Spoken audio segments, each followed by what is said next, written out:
सुनो भाई, अपने वादे एवं संकल्प के आधार पे जो मैंने प्रतिज्ञा की है कि प्रतिदिन मैं गीता के कुछ श्लोक हिंदी वर्जन पढ़ूंगा। सुनने वाले को लाभ, पढ़ने वाले को लाभ।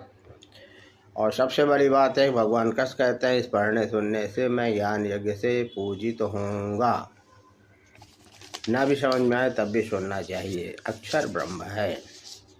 18वां अध्याय चल रहा है, 54वां श्लोक है। फिर वह सच्चिदानंद घन ब्रह्म में एक ही भाव से स्थित प्रसन्न मन वाला योगी न तो किसी के लिए शोक करता है और न किसी की आकांक्षा ही करता है। इसका मतलब है जो व्यक्ति संकल्प विकल्पों से रहित आराम से एकदम,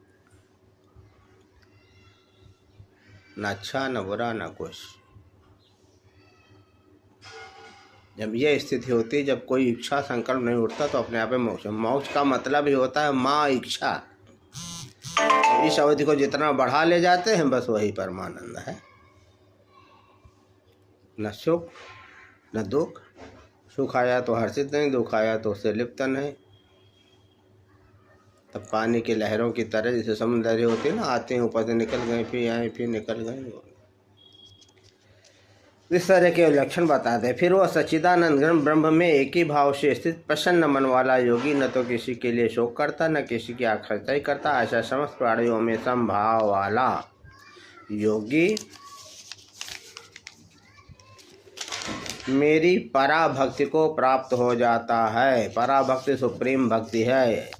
पराभक्ति माने क्या होता है? पराभक्ति माने होता है जो तत्व ज्ञान की पराकाष्ठा है तथा जिसको प्राप्त होकर और कुछ जानना बाकी नहीं रहता। वही यहाँ पराभक्ति ज्ञान की परनिष्ठा, परम नैष्कर्म सिद्धि और परम सिद्धि इत्यादि नामों से कही गई है। यानी निर्द्वंद रहना, जिसको कहते हैं ना, तो निर्द्वंद हो क्या घूम ही रहा।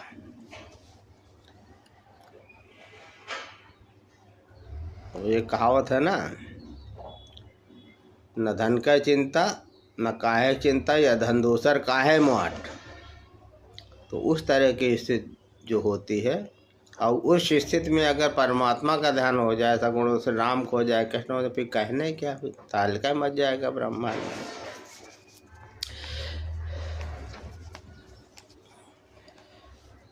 मतलब संकल्प विकल्प से रहित अवस्था को दे शांत एकदम, जहाँ शांत मिले। बिरवा के नीचे, पेड़ के नीचे, कुआं, माँ तखत, माँ चौतरा, माँ जहाँ, थोड़ी देर एकदम न जाप है न कुछ है न कुछ, एकदम शांत।